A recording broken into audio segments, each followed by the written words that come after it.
सरपंच संतोष देशमुख यांच्या हत्येतील 3 आरोपींनी कबुली दिली असून बाकी 8 आरोपींनी देखील कबुली दिल्याची माहिती समोर आली आहे। मात्र या प्रकरणात संतोष देशमुख कुटुंबीय आणि आमच्या काही तक्रारी असून त्याची नोंद आणि घटनेपूर्वी काही संशयित आरोपी त्या परिसरात वावरत असल्याने त्यांच्यावर कारवाई व्हावी अशी मागणी आमदार सुरेश धस यांनी केली आहे। ते पैठण येथे आले असता त्यांनी पत्रकारांशी संवाद साधला। यावेळी ते बोलत होते।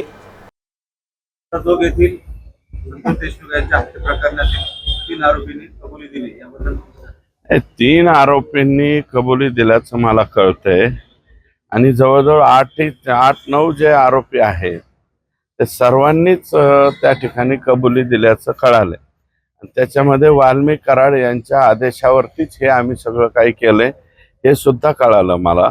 परंतु आणखी सुद्धा हे प्रिलिमिनरी चार्जशीट आहे, आणखी फायनल चार्जशीट व्हायचंय।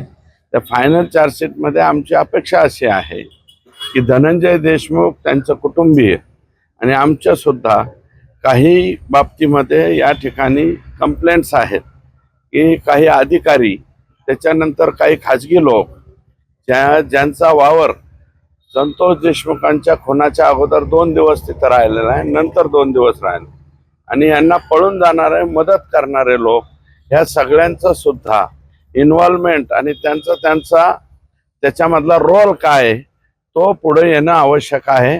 आणि आम्हाला आशा आहे की फायनल चार्जशीटमध्ये या लोकांचे रोल सुद्धा प्ले जे झालेले ते दिसतील। मास्टर माइंड आतापर्यंत तर वाल्मिक कराडापर्यंत गेलेलं आहे, आणखी फायनल चार्जशीट पर्यंत कोणापर्यंत जात आहे त्याची वाट पाहूया।